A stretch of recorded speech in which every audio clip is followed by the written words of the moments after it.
अब देखिए omega are बराबर ओमेगा नॉट निकल गया। देखो ये फ्रिक्वेंसी वो फ्रिक्वेंसी आई है, रेजोनेंस फ्रिक्वेंसी है, जिस पर आपका एम्पलीट्यूड और वेलोसिटी क्या हो जाएगा, मैक्सिमम। चलो वेलोसिटी ऑफ एम्पलीट्यूड कितना था, वी नॉट। वैल्यू क्या थी वी नॉट की, F not upon omega not square minus omega square upon omega का whole square plus 4 omega square था नहीं था, नहीं था। चलो अब क्या करना है हमें, इसको मैक्सिमम करना है। तो मैक्सिमम कब होगा ये, जब ओमेगा को किससे रिप्लेस कर दो, या तो कुछ ही नहीं, V not maximum F not over ये दोनों। अब देखो ओमेगा आर किसके बराबर है, ओमेगा नॉट, तो ओमेगा आर की जगह क्या रिप्लेस करना पड़ेगा, ओमेगा नॉट रिप्लेस करिए, omega not square minus omega not upon omega not whole square plus 4 R square की पावर 1/2 वी नॉट मैक्सिमम। ये फंक्शन तो जीरो हो गया, यहाँ क्या बचेगा 4 आर स्क्वायर की पावर 1/2 कितना निकलेगा 2 आर। एक तो ये वैल्यू आ गई, एक वी नॉट मैक्सिमम 1/2 आर क्या होता है, एक वैल्यू क्या आ गई एफ नॉट तो इक्वल्स टू क्या होता है यहाँ पे वैल्यू 1/2 कर लो।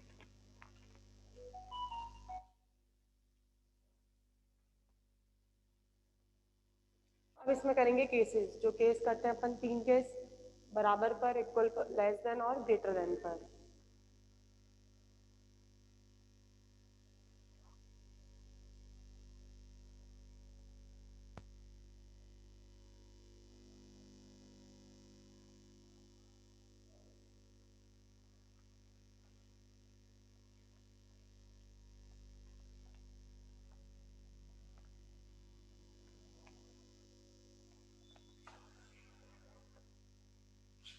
Special cases,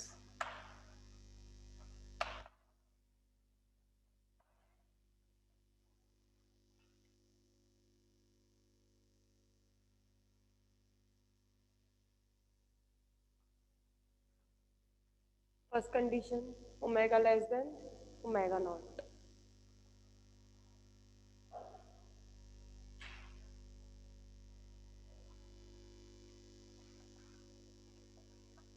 case omega is less than omega not, क्या बोलते हैं ये, लो डैम्पिंग कंडीशन।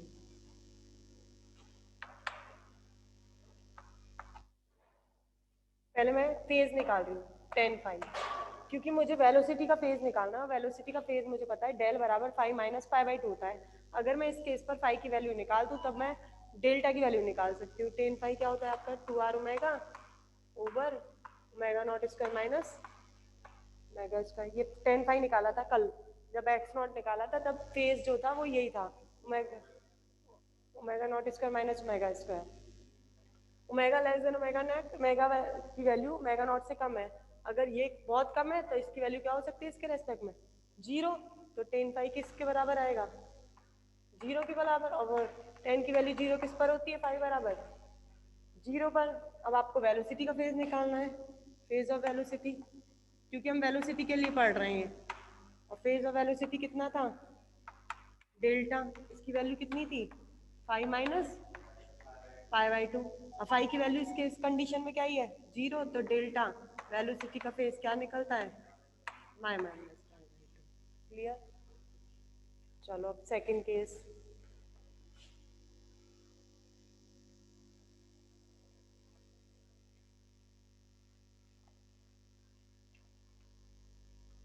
केस सेकंड,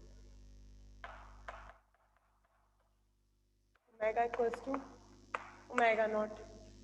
ये क्या थी आपकी क्रिटिकल डैम्पिंग।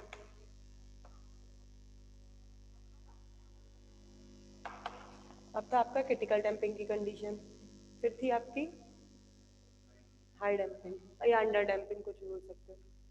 इसमें लगाते हैं omega equals to omega not.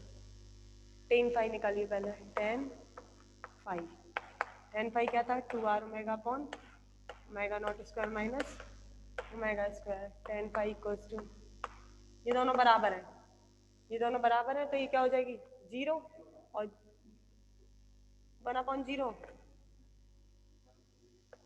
Infinity. और 10 की वैल्यू इंफिनिटी किस पे होती है? I/2। फाई निकल गया आपका π/2। अब आपको फेज ऑफ वेलोसिटी निकालना है। डेल्टा की वैल्यू 5 माइनस π/2। π/2 माइनस π/2 कितनी आएगी इस पर? वेलोसिटी ऑफ फेज कितना निकलेगा? 0।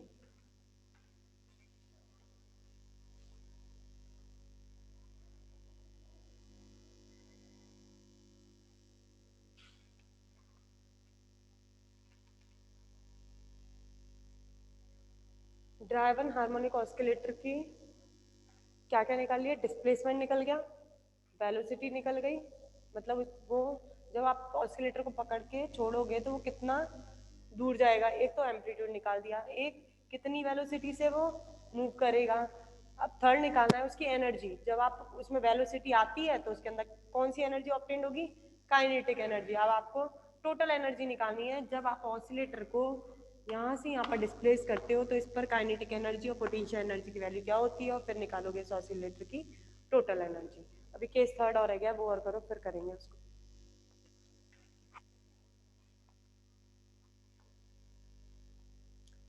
लो damping, critical damping, high damping या अंडर डैम्पिंग, हो गया ये?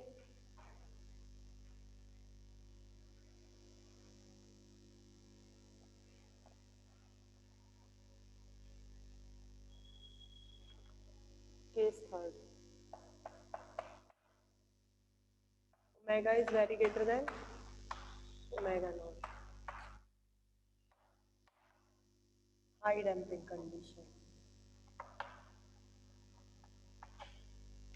10 लगाइए, क्या आता है? 2r omega upon omega not square minus omega square.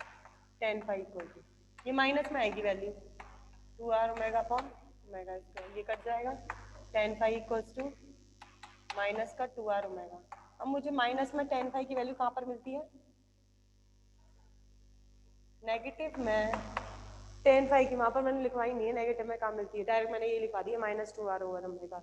लेकिन आपको फाई की वैल्यू, जो 10 का वैल्यू है, वो नेगेटिव में कहाँ मिलती है? 180 पर। तो इसको क्या लिख देंगे यहाँ पर? पाई पर इसकी वैल्यू नेगेटिव हो जाएगा। 180 डिग्री पर मिलती है इसकी वैल्यू नेगेटिव। अगर ये पाई मिलता है तो फेज ऑफ वेलोसिटी निकालो। Velocity of phase of velocity delta equals to pi minus π/2। Pi की वैल्यू पाई माइनस π/2, कितना निकलेगा ये? π/2। मतलब यहाँ पर जो इसका फेज निकलता है वेलोसिटी का, कितना निकलता है? π/2। ये टॉपिक कंप्लीट। वेलोसिटी। अब होगी इसकी एनर्जी स्टार्ट।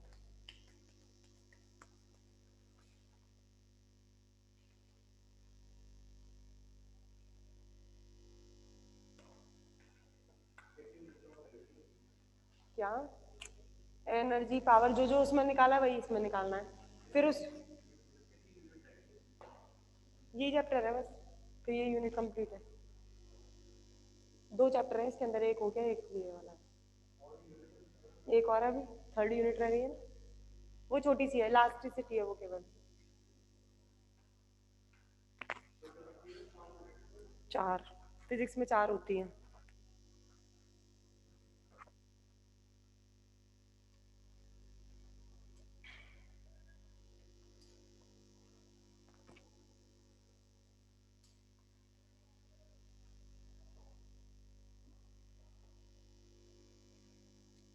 कर दूं रफ?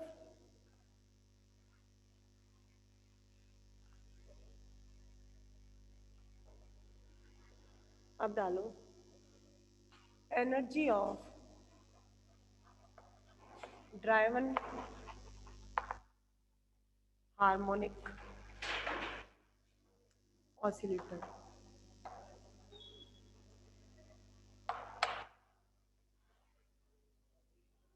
ड्राइवन हार्मोनिक ऑसिलेटर की एनर्जी निकालनी है। एनर्जी किससे निकलेगी?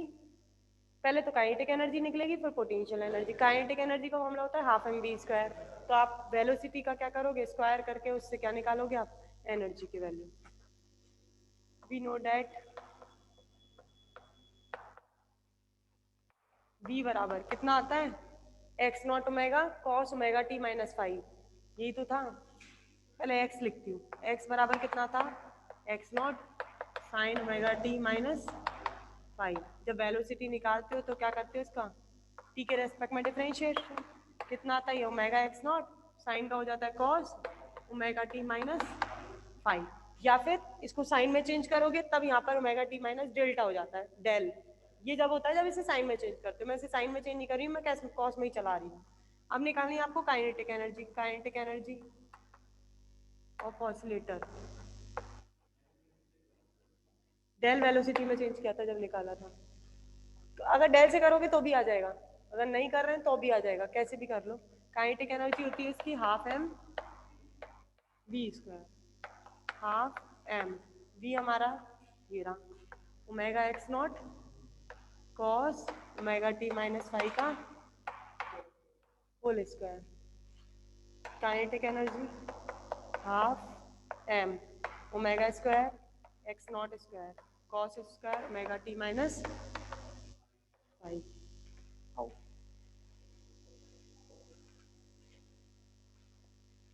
इक्वेशन डाल दो इसकी जो भी आ रही हो, फर्स्ट टाइम।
तो काइनेटिक एनर्जी निकल गई।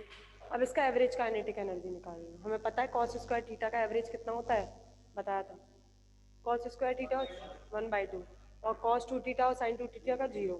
तो मैं निकाल रही हूँ average kinetic energy. Average kinetic energy, kinetic energy का एवरेज निकालो, 1/2 M omega square X not square, और इसका लेना है आपको एवरेज, और कॉस स्क्वायर का एवरेज आता है 1/2 काइनेटिक एनर्जी। ये हो जाएगा 1/4 M omega square X not square. अब एक्स नॉट की वैल्यू आपको पता है, एक्स नॉट तो निकाल चुके ना, एम्पलीट्यूड डिस्प्लेसमेंट का, F not upon omega not इसका माइनस ओमेगा, इसकी वैल्यू रख देते हैं, putting the value of X not.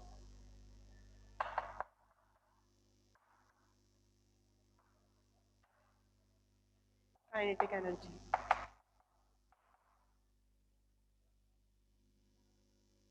1/4 M omega square, X not की वैल्यू रखिए क्या होती है, F not upon omega not square minus omega square का whole square plus 4r square omega square, 4r square omega square ही तो था, और इसकी पावर 1/2 थी, और यहाँ पर होल स्क्वायर है तो ये हट जाएगा और इस पर स्क्वायर चढ़ जाएगा, एफ नॉट अपॉन होता है तो होल स्क्वायर है तो F not square.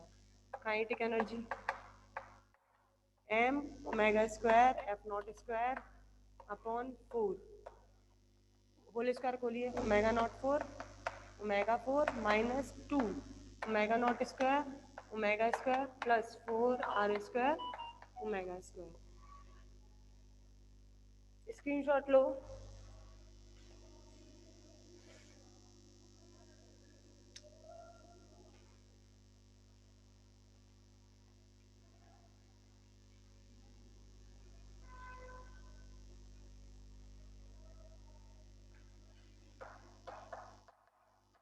Kinetic energy m omega square. अब हमें स्मॉल एफ नॉट की वैल्यू पता है, क्या माना था स्मॉल एफ नॉट को? Capital F not upon M. तो स्मॉल एफ नॉट की वैल्यू रख रही हूँ capital F not upon M, और स्क्वायर है तो ये हो जाएगा एम स्क्वायर, और यहाँ पर कॉमन लेते हैं नीचे से, ओमेगा स्क्वायर कॉमन ले रही हूँ, क्या बचेगा omega not 4। Omega square common लेंगे तो 1 ओमेगा स्क्वायर ही आएगा, 1/2 नहीं है ना आज पावर, पहले 1/2 पावर थी तो ओमेगा बाहर आ रहा था, इस बार ओमेगा स्क्वायर ही आएगा। यहाँ ओमेगा स्क्वायर बचेगा, यहाँ ओमेगा स्क्वायर बचेगा, -2 ओमेगा नॉट स्क्वायर बचेगा, और +4 आर स्क्वायर बचेगा। एक एम से एक एम कैंसिल, ओमेगा स्क्वायर से omega square cancel. Kinetic energy जो निकली वो क्या निकली, capital F not square upon 4m, और नीचे आया आपका omega not square minus omega square का अपॉन ओमेगा का whole square plus 4r square. ये समझ में आ गई कैसे बनाया इसका होल स्क्वायर? इसका एलसीएम लेना, या ओमेगा 4 हो जाएगा, या ओमेगा स्क्वायर, और ये इसका होल स्क्वायर बच जाएगा प्लस 4r स्क्वायर। ये काइनेटिक एनर्जी आ गई। अब दोबारा हमें काइनेटिक एनर्जी को मैक्सिमम करना है। अगर इसको मैक्सिमम करना है फिर इसका डिनोमिनेटर क्या करना पड़ेगा, मिनिमम करना पड़ेगा। जब इसकी वैल्यू मैक्सिमम आएगी अब वो फ्रिक्वेंसी निकालनी पड़ेगी जिस पर इसकी वैल्यू मैक्सिमम हो जाएगी, वो रेजोनेंस फ्रिक्वेंसी हो। जैसे सब में करा है वैसे इसका डिनोमिनेटर भी क्या लिख कर चलो, minimum for maximum value of kinetic energy. Kinetic energy की मैक्सिमम वैल्यू के लिए omega not square minus omega square upon omega का whole square plus 4r square. इसको क्या करना पड़ेगा आपको, मिनिमम।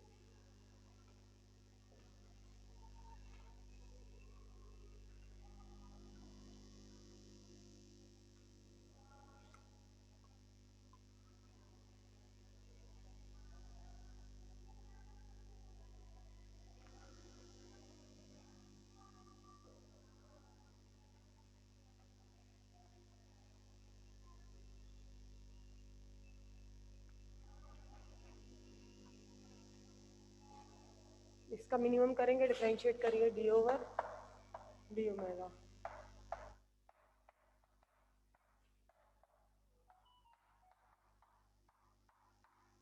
मिनिमम का डिफरेंशिएशन 0 करो, ओमेगा के रिस्पेक्ट में इसका डिफरेंशिएशन। ओमेगा स्क्वायर तो कांस्टेंट रख रही हूँ पहले, इसका differentiation 2 omega not square minus omega square -2 omega, इसका तो 0 हो जाएगा, फिर -2 ओवर ओमेगा क्यूब, और ये कांस्टेंट रख रही हूँ omega not square minus omega square का होल स्क्वायर इक्वल टू 0। इससे ये सॉल्व तो कर चुके हो पहले, डायरेक्ट लिख दूँ क्या आने वाला है इसका, पीछे सॉल्व कर चुके हैं तो क्या निकलता है omega equals to omega not. मतलब फ्रीक्वेंसी की वैल्यू किसके बराबर निकलती है जिस पर इसकी वैल्यू मैक्सिमम होती है, ओमेगा आर, जिसको क्या बोला जाता है, रेजोनेंस।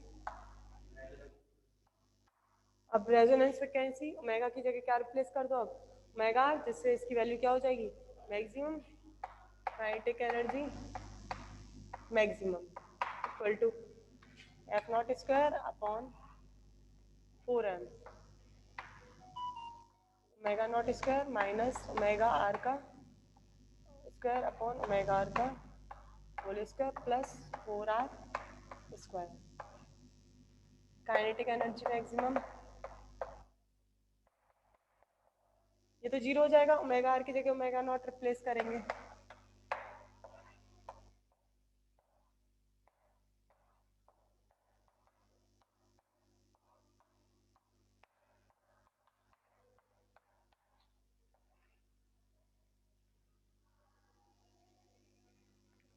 कर दूँ ना फिर से,